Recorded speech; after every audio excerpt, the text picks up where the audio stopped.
Bonjour à tous, aujourd'hui c'est showtime pour les nouveaux drivers Mizuno.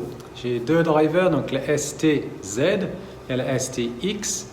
Et je vais tester tout ça sur Trackman, mais je vais également tester le shaft M-Fusion qui a été mis en place avec Mitsubishi sur Gears. Donc plein de résultats à partager avec vous, donc on y va.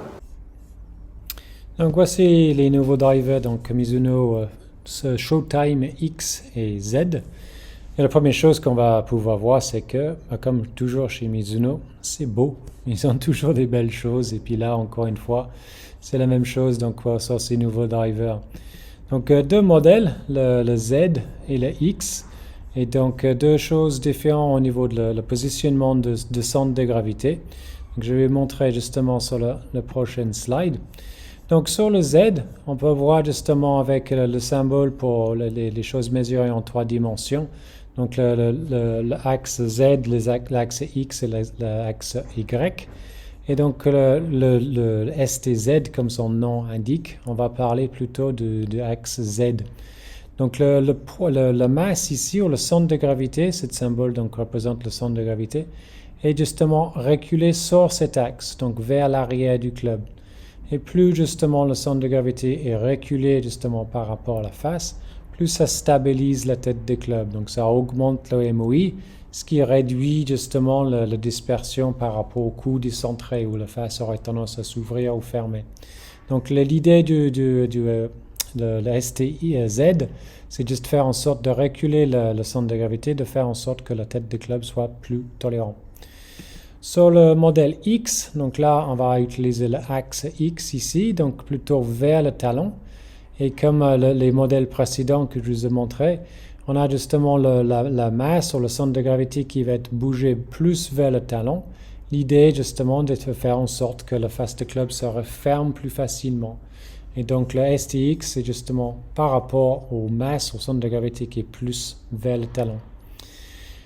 J'ai pesé les deux têtes, donc le STZ fait donc 196 grammes, et le STX donc 189 grammes, 3. Donc le X, il est destiné d'avoir un shaft qui est le M-Fusion qui fait 39 grammes, donc c'est peut-être une des raisons pour laquelle la tête elle est aussi légère. Ça donnait un swing weight en D3, justement ici. J'ai utilisé le même shaft sur la tête STZ et là on avait un swing weight à D7. Donc ici on est clairement vers une option où c'est pour aider le joueur à bouger le club un petit peu plus vite, donc avec des composantes très légères et une masse plus vers le talon pour aider à refermer. Et l'STZ un peu plus classique, donc avec la masse plutôt reculée pour faire en sorte que le club soit le plus stable possible. Donc j'ai fait les essais avec le shaft M-Fusion, donc en 45-75 de long. Le shaft fait 39 grammes et en régular au niveau de la flexibilité, donc plutôt assez souple comme shaft. Et je vais vous montrer les résultats maintenant. Donc voici les données et les résultats des deux drivers Mizuno. Donc ce qu'on peut constater ici, c'est que les données sont vraiment très très similaires, que ce soit au niveau de la vitesse de club, la vitesse de balle, l'angle de décollage. On va voir les petites différences au niveau du spin, justement, donc avec le Z qui est un peu moins de spin ici, et donc du coup un petit peu plus de distance, que ce soit en portée de balle ou en distance totale. Mais autrement, les données sont vraiment très très similaires. Ce qui est intéressant ici, c'est surtout au niveau de la dispersion. Donc on peut voir pour moi qui était un tout petit peu plus important avec le X qu'avec le M. Et surtout, toute la dispersion, la tendance, elle est quand même légèrement à droite.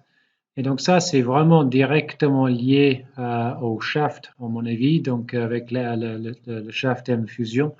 Et ça, je vais vous montrer un peu ce qui se passe avec Gears, justement, dans la prochaine slide. Mais autrement, deux têtes franchement très tolérantes. Sensation de beaucoup de facilité avec les deux têtes, beaucoup de stabilité. Mais certainement des choses à faire au niveau du shaft. En tout cas, pour moi, ce shaft-là n'est pas adapté, mais ce qui est plutôt logique. Mais en tout cas, je vais vous montrer un peu pourquoi je pense que ces balles étaient plutôt légèrement à droite, justement, avec ce shaft. Ok, donc voici les données Gears donc sur le shaft M-Fusion utilisé avec la tête Mizuno et c'était la tête X ici en l'occurrence. Donc, ce que j'avais envie de vous montrer, c'est comment le shaft se déforme en fait et l'influence que ça va avoir sur l'orientation de la face de club. Donc, cette ligne jaune sur le shaft, ça va représenter un shaft qui était parfaitement droit. J'avais envie de vous montrer un peu ce qui se passait à ce niveau-là. Donc, je vais augmenter, alors je vais accélérer ça progressivement. Vous allez voir comment déjà au démarrage, comment le shaft se déflecte ici. On voit déjà que le poids de la tête va faire bouger le shaft dans ce sens-là. Donc, juste le fait qu'il y ait une masse ici va justement déformer le shaft dans ce sens-là, donc ce qu'on va appeler une déflexion positive. Là, j'ai bougé le club 10 cm. Donc, on va commencer ça et on va voir comment ça augmente. Donc, vous voyez ici déjà que j'ai une déflexion déjà positive au-delà de 10 cm, donc 106 mm déjà à ce moment-là. Donc, un shaft qui est en train de bouger énormément en déflexion positive dès le départ. On va continuer ça et ça va continuer justement de se déflecter. Ça va se réaligner progressivement vers le haut de la montée. Là, on va trouver un autre phénomène justement quand on va arriver ici. Et là, c'est justement aussi dû au poids de la tête de club par rapport aux souplesse de shaft. Donc ça s'appelle le droop. Donc là, la tête de club maintenant qui est en bas ici. Et ça se mesure ici. Et puis là, on peut voir qu'on a un négatif droop de 114 mm. Donc énormément de mouvements de shaft ici de nouveau. Donc là, si je commence la descente, on va voir que tout ça, ça va se réaligner de nouveau.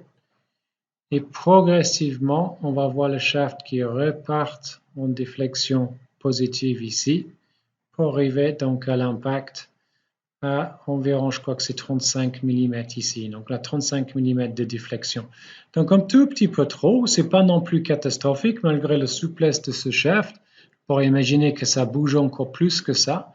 Donc même si ça fait 39 grammes, c'est quand même considéré comme quelque chose d'assez souple. C'est pas non plus à l'impact catastrophique au niveau de la déflexion. En revanche, ce qui est beaucoup plus grave pour moi au niveau de la trajectoire, ça va être la torsion. Et donc ça s'appelle le twist ici sur Gears. Et là, on a un shaft en fait qui est en train de bouger dans le sens contraire, donc qui est en train de bouger dans le sens opposé que le jeu. Donc si moi je vais dans cette direction-là, le shaft est en train de twister dans le sens opposé. Et plus un shaft est souple, plus il y a de torsion, plus ce serait compliqué à refermer la face. Et donc c'est pour ça que sur les résultats TrackMan tout à l'heure, on avait des données qui étaient plutôt à droite. Donc là, très clairement, ce shaft pour moi, il va être trop souple, pas forcément en flexibilité, mais trop souple en torsion. Donc du coup, très compliqué à refermer la face ici. Donc on voit la face qui ne se referme pas. Donc plus un shaft est raide, ou plus de torsion est bas, plus c'est facile justement à refermer. Donc si mes mains font ça, la tête de club va suivre. Si mes mains font ça avec un shaft qui est très souple, la tête aurait tendance à rester ouverte. Et ça, c'est ce qui s'est passé sur celui-ci. Donc ce shaft-là, il va falloir quand même, je ne sais pas exactement sur quel type de joueur ça va correspondre, mais je pense que moi j'aurais préféré quelque chose avec un petit peu moins de torsion ici pour aider le joueur à refermer la face, vu que la grande majorité ont plutôt justement ce problème-là, à refermer la face plus qu'autre chose. En tout cas, très facile à bouger, très léger, ça bouge beaucoup.